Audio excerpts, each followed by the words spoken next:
Well, my name is Coco, and I'm the one half of Quadron, and the other half, Robin, he's not with me today, but we are a duo. We got to know each other in Denmark, in Copenhagen, where we both are from, and we were both, like, Robin was already doing music at that time, and I was just kind of getting curious and starting my, to sing professionally. And then we started off in one project and we did some songs, and slowly the more we worked together, the more we changed to become Quadron. I know that soul is a broad genre now, but I think our music is just very soulful. We put a lot of, like, we both love music that is very, emotional and, powerful in that way, where you get a certain feeling of that you can really feel that the artists are trying to express some emotions. And I think our music is also very musical. Compared to a lot of music today, it's more based maybe on, it doesn't need to be that many things going on, but as long as there's a track, a strong beat, then people can dance. I think we are trying to put a lot of instruments and a lot of details in our music. People described it as electronical soul.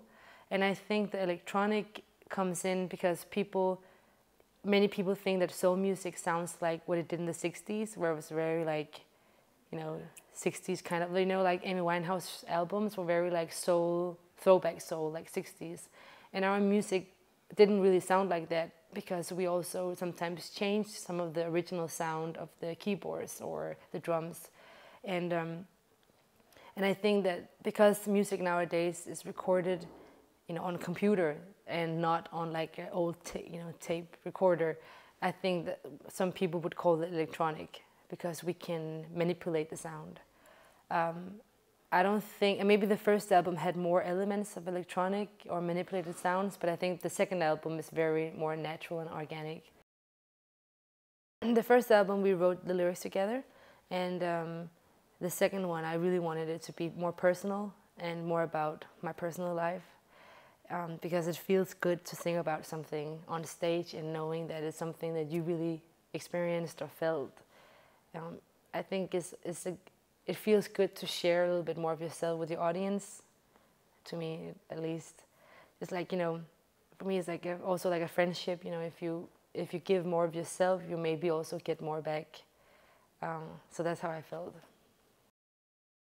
Like the way we work together changed every time we work together, but I think there's also, like, when you grow a friendship as well, there's some things that you start knowing about each other, like, don't say that because that will make him mad. So or be like, he really loves if I do this and this. And in all relationship with people, the more you learn each other, to get to know each other, the more you know what the other person likes and needs and wants.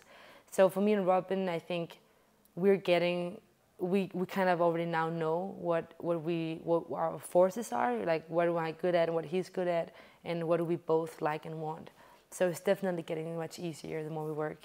Maybe the third album would be even more easy, hopefully. When I started touring with the first album, there were some things that I felt like I wish we had songs who were more like this. And and for Robin as well, for the production, I think he was very eager to start writing arrangement, like string and horn arrangement. I think we were both like hungry to grow a little bit. And because the first album was like the first songs we ever did together, so we're still getting to know how we were working, So I felt like, it's constantly a learning process also to be working with a partner, and you have to agree on everything. And the second album, I just felt like we were so much further in our connection and partnership, so we could kind of take advantage of our qualities a little bit better. When I did the song for the Great Gatsby soundtrack, it was supposed to just be a song on the soundtrack. And it was a very last minute thing. I was contacted in the afternoon, and they asked me if I could go to the studio at night because they had a song that needed like a vocalist. It was already written. And I went to the studio and tried it out a little bit, and they liked it, and Baz Luhrmann wanted to use it in the movie actually. But it's like a very short like it's very low and very short. So it's in the movie, but I couldn't even hear it when I heard it. So, but I mean, just to be featured on the soundtrack is of course like very great for me, because it's some of the biggest artists on there, and the fact that I just love Baz Luhrmann's work. So it's a great honor to meet him and be on the soundtrack. You know, I can always fall back on the soul music, like all kinds of soul. I just like the African American soul culture is very. I just like the tone of a lot of the soul singers. I like. I don't know what's not to like in it, but I obviously also hear a lot of other music. I listen to Rihanna when I'm going to a party, and now I'm listening to a lot of folk, American folk music, because when I'm driving in my car, it feels really good. So, you know, I don't know if you know the singer Karen Dalton. Like, there's just so much great folk music, and I think that whole universe is something I'm very interested in looking, maybe trying to, at one point, trying to write a little bit in that. And I don't know, I like classical music as well. My grandmother listened to a lot of classical, so I like to hear that in the morning, and I love jazz as well in the evening. And I think music is just, I don't think it's, to me it's not a matter of what genre, it's just a matter if it's touched my heart, you know. It doesn't matter if it's like, it could even be a heavy metal song. It probably won't be a heavy metal song, but it could be.